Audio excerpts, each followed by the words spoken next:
جانتے ہیں وہ غوث اعظم کون ہے؟ اللہ کے پیارے نبی صلی اللہ تعالی علیہ وسلم کو خواب میں آپ کے والد بزرگوار حضرت سرکار سیدنا ابو صالح موسیٰ جنگی دوست رضی اللہ تعالی عنہ نے دیکھا، ان کی زیارت ہوئی جب غوث اعظم کی ولادت کا وقت بالکل قریب آیا تو اللہ کے نبی نے فرمایا یا ابا صالح آتاک اللہ ابنا وہو ولیہ ومحبوبی ومحبوب اللہ وسیکون له شان فی الاولیاء والاقطاب کشان بین الانبیاء والرسل۔ اے ابو صالح، اللہ تعالیٰ نے تجھے نیک فرزند عطا کیا ہے، وہو ولیہ، وہ ولی ہے، ومحبوبی ومحبوب اللہ، وہ میرا محبوب ہے اور اللہ تعالیٰ کا محبوب ہے، اور اس کی شان قطب اور ابدالوں میں وہ ہوگی کشانی بین الانبیاء والرسل، جیسے میری شان انبیاء اور رسولوں میں۔ اے اسلام کی دلارو، آج کچھ بدعقیدے کہتے ہیں کہ اگر امتی عبادت کرے تو نبی سے بڑھ جائے، معاذ اللہ ثم معاذ اللہ۔ عقل کے اندھو، چاہے جتنی عبادت کر لو، نبی سے بڑھنے کی تو بات بڑی بات ہے، ارے غوث تک پہنچنا تیرے بس کا نہیں۔ غوث اعظم رضی اللہ تعالی عنہ ابھی پیدا نہیں ہوئے ہیں، والدہ ماجدہ کے شکم مبارکی میں ہیں۔ آقائے کائنات صلی اللہ تعالی علیہ وسلم خواب ہی میں صحیح ان کے والد سے کہہ رہے ہیں وَهُوَ وَلِيَّ، وہ ولی ہے، وہ محبوبی و محبوب اللہ، اور وہ میرا محبوب ہے اور اللہ تعالیٰ کا محبوب ہے، اور قطب اور ابدالوں میں وہ ہوگی اس کی شان کشانی بین الانبیاء والرسل، جیسے میری شان انبیاء اور رسولوں میں۔ اس لیے اسلام کے دلارو، پیران پیر روشن ضمیر غوث الاقواس شہنشاہ بغداد سرکار سیدنا غوث اعظم رضی اللہ تعالی عنہ، وہ عظیم المرتبت بزرگ جب یہاں تشریف لائے، جب پیدا ہوئے تو عبادت کر کے ولی نہیں بنے بلکہ ولی بن کے پیدا ہوئے۔ یہ شان ہے غوث اعظم کی، ولی بن کے پیدا ہوئے، یہ شان غوث اعظم کی ہے۔ اور سنیے، آپ کو یہ مسئلہ معلوم ہے کہ عاقل بالغ مسلمان مرد اور عورت مقیم پر رمضان کا روزہ فرض ہے۔ یہ مسئلہ تو جانتے ہیں کہ نہیں جانتے؟ آپ جانتے ہیں اس مسئلے کو، لیکن بہت سے ایسے لوگ دنیا سے چلے گئے مرد و عورت بوڑھے ہو کے، لیکن کبھی روزے رکھنے کا موقع نہ ملا۔ لیکن اے اسلام کے دلارو، سرکار غوث الاقواس شہنشاہ بغداد رضی اللہ تعالی عنہ جب اس روئے زمین پر تشریف لائے تو آپ وقت روزے کا جو وقت ہے صبح صادق سے لے کر غروب آفتاب تک بنیت عبادت، کھانے پینے مجامعت کے ترک کرنے کا نام روزہ ہے۔ ان اوقات میں کھایا پیا نہیں جاتا ہے۔ جانتے ہیں جو اوقات روزہ ہے، جو روزے کا وقت ہے، ہمارے اور آپ کے پیر روشن ضمیر غوث الاقواس شہنشاہ بغداد بڑے پیر سرکار غوث پاک رضی اللہ تعالی عنہ آپ دودھ نہ پیتے تھے۔ اے اسلام کی دلارو، آپ جانیے سرکار غوث اعظم کی شان۔ 4 سال 4 ماہ 4 دن کے جب آپ ہوئے تو رسم بسم اللہ خوانی کرائی گئی۔ بسم اللہ شریف سے تعلیم کا آغاز ہوتا ہے اور یہ دین کی تعلیم کی برکت ہے۔ جب آپ کی رسم بسم اللہ خوانی ہوئی، استاذ محترم نے آپ کو پڑھایا بسم اللہ شریف تو آپ نے باذوق باشوق پڑھا، لیکن آگے کے جب سبق دیے گئے تو آپ نے کہا یہ پڑھا ہوا ہے، اللہ اللہ پڑھا ہوا ہے، پہلے دوسرے تیسرے چوتھے پانچویں چھٹے ساتویں آٹھویں نویں 10ویں 11ویں 12ویں 13ویں 14ویں 15ویں 16ویں پاروں کو بتایا جا رہا ہے۔ غوث اعظم کہہ رہے ہیں کہ یہ سب پڑھا ہوا ہے۔ استاد حیران ہو گئے، شہزادے بات سمجھ میں نہیں آ رہی ہے، رسم بسم اللہ خوانی آپ کی آج ہو رہی ہے، تعلیم کا آغاز آج ہو رہا ہے، آپ کہہ رہے ہیں یہ پڑھا ہوا ہے، یہ کب اور کہاں پڑھ لیا؟ آپ کہتے ہیں میرے استاد محترم، میری والدہ ماجدہ 17 سپارے کی حافظہ ہیں، معمول کے مطابق وہ ان پاروں کو روزانہ پڑھا کرتی تھیں۔ میں اپنے ماں کے شکم میں رہ کر کے ہی ان پاروں کو یاد کر لیا، میرا سبق اب اس کے آگے ہے۔ اے اسلام کے دلارو، یہ شان غوث اعظم کی ہے، جب ماں کے شکم میں رہ کر کے آپ نے 17 سپارے یاد کر لیا، تو بتائیے ماں کے شکم میں تشریف لانے کے بعد حصول علم اور ذوق علم کا عالم کیا رہا ہوگا۔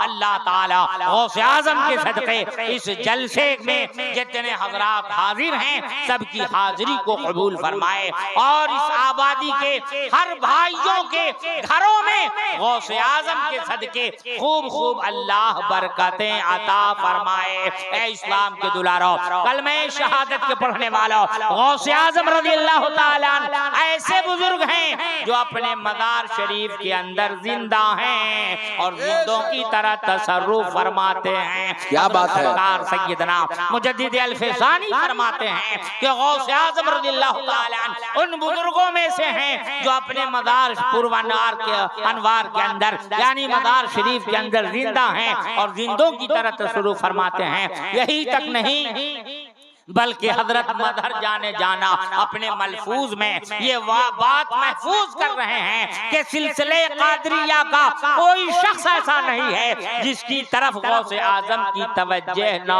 ہو۔ اے اسلام کے دلارو، سرکار غوث پاک رضی اللہ تعالیٰ عنہ سے سچی عقیدت اور سچی محبت رکھیے، یہ آپ کی قسمت میں ہے کہ الحمدللہ غوث اعظم رضی اللہ تعالیٰ عنہ کے نام پر جلسہ پاک 11ویں شریف کے موقع پہ محفل بڑی محفلیں منعقد کرتے ہیں۔ الحمدللہ ثم الحمدللہ، یہ محفل شریف بھی جشن غوث الورا کے نام سے منعقد کرنے کا آپ کو اللہ نے موقع عطا کیا، شرف سے مشرف کیا، اور آپ نے اس عظیم الشان جلسے کا انعقاد کیا جہاں بڑی ہستیاں اور شخصیتیں ہمارے اکابر اسلاف یہاں تشریف فرما ہیں۔ انشاءاللہ تعالی سب کے رخ زیبا کی زیارت سے آپ مشرف ہوں گے۔ اللہ تعالی اس محفل شریف کو قبول فرمائے، ہم سب کی حاضری کو قبول فرمائے۔ محترم، دو بات بہت تیزی سے اور عرض کر دوں، اس لیے وقت بہت کم ہے۔ یاد رکھیے، جھوٹ سے مکمل پرہیز کیجئے، جھوٹ سے مکمل پرہیز کیجئے، کیونکہ اعلیٰ تعلیم حاصل کرنے کے لیے غوث اعظم رضی اللہ تعالیٰ عنہ جب جیلان سے بغداد کا سفر فرمایا، آج کیا ہوتا ہے، آج ہماری ماں بہنیں پردے میں رہ کے اگر آپ رضی القادری کی تقریر کو سن رہی ہیں تو غور کرنا، آپ آج اگر بچوں پہ آپ کی سختی کر دی جائے تو اساتذہ کے بارے میں غلط بیانی کرنے لگتی ہوں۔ اے اسلام کی دلاریوں، دیکھو اپنے بچوں کو پڑھاؤ، میرے بھائیوں آپ بھی اپنے بچوں کو پڑھائیے۔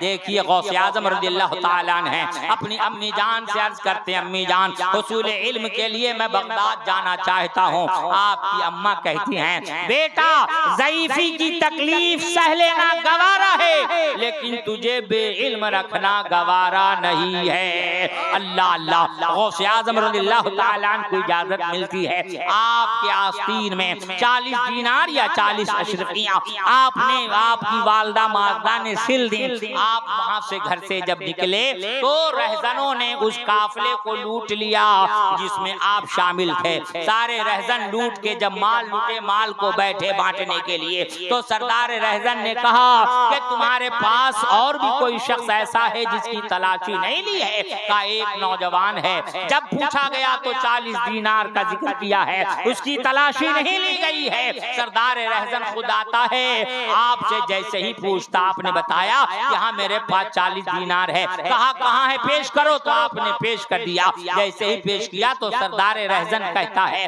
شہزادے آپ نے چھپا کیوں نہیں لیا، آپ نے بتا کیوں دیا؟ آپ اگر چاہتے چھپانا تو یہ آپ کا مال چھپ جاتا، آپ نے بتایا کیوں؟ تو غوث اعظم کہتے ہیں کہ تم نے پوچھا کیوں؟ اگر تو پوچھتا نہیں تو میں بتاتا نہیں، کیونکہ اس کو چھپانے کے لیے جھوٹ بولنا پڑتا، اور جھوٹ بولنے کے لیے میری ماں منع کی ہے، ماں کی حکم قبولی ہو جاتی، ماں کا حکم ٹوٹ جاتا، میں 40 دینار کے لیے اپنے ماں کے حکم کو توڑ دیتا، اللہ اس کے رسول کی حکم کی فرمانی کر دیتا۔ اس لیے امام غوث اعظم رضی اللہ تعالیٰ آخر کرتے تو کیسے کرتے؟ آپ کے نانا جان امام عالی مقام رضی اللہ تعالیٰ جب ایک جھوٹ بول کر 72 کی جان نہیں بچائے، امام حسین کربلا کربلا میں صرف اتنا کہہ دیتے وہ یزیدیو میں نے یزید کی بیعت قبول کر لی ہے. ایک جھوٹ بولنے سے 72 کی جان بچ رہی تھی, لیکن ایک جھوٹ بول کر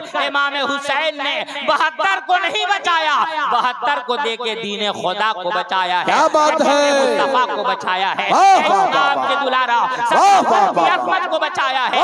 امام اعظم رضی اللہ تعالی عنہ سے عقیدت و محبت رکھنے والوں, سرکار غوث اعظم رضی اللہ تعالی عنہ کے شہدائیوں, دیکھیے غوث اعظم ہیں, آپ ایک جھوٹ بول کر 40 دینار نہیں بچا رہے ہیں, ماں کے حکم کو بچا رہے ہیں. یہی وجہ ہے کہ آپ کی والدہ ماجدہ کے حکم کی عدولی نہ کرنے کی وجہ سے جتنے رہزن آئے تھے, جتنے ڈاکو تھے, سب سچی توبہ کر کے حضرت غوث اعظم رضی اللہ تعالیٰ عنہ کے غلامی کا پٹا اپنے گلے میں ڈال لیا, اور ڈالا تو غوث اعظم نے ان چوروں کو صرف غلام ہی بنا کے نہیں رکھا بلکہ چور چور نہ رہے. غوث اعظم نے ایسی نظر ڈال دی کہ سب اللہ کے ولی بن گئے. نعرہ تکبیر, نعرہ رسالت, فیضان غوث پاک, جشن غوث الورا کانفرنس.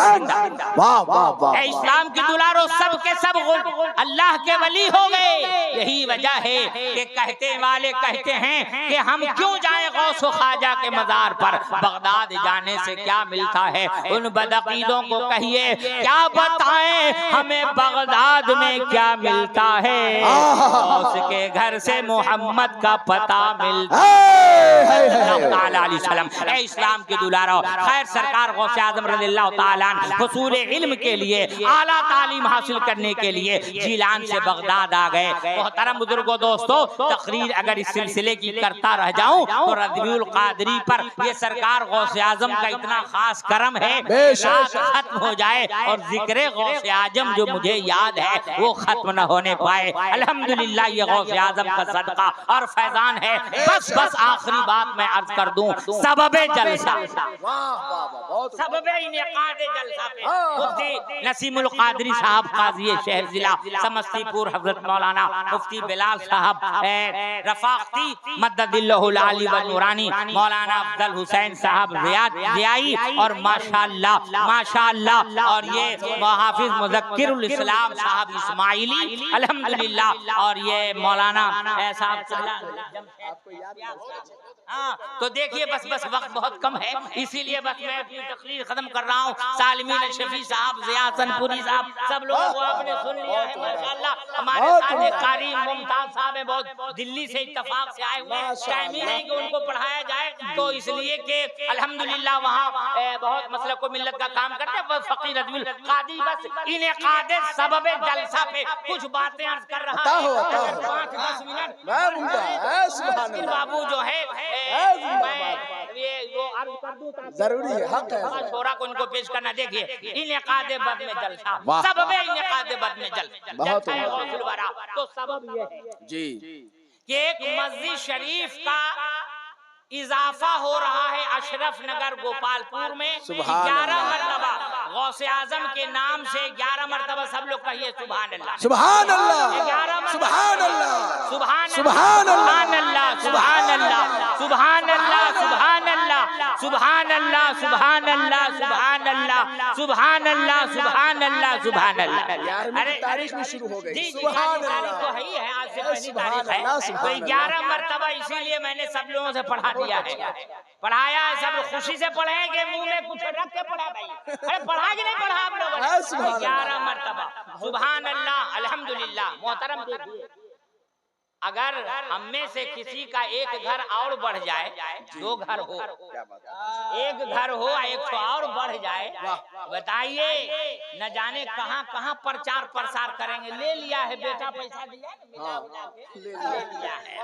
دیا ہے تو لے لیا ہے. ارے ہمارا ایک گھر بڑھ جائے تو بہت خوشی, پورے خاندان کو بتا رہے ہیں, علاقے کو بتا رہے ہیں, رشتہ دار کو بتا رہے ہیں, اور اللہ کا ایک گھر بڑھ رہا ہے تو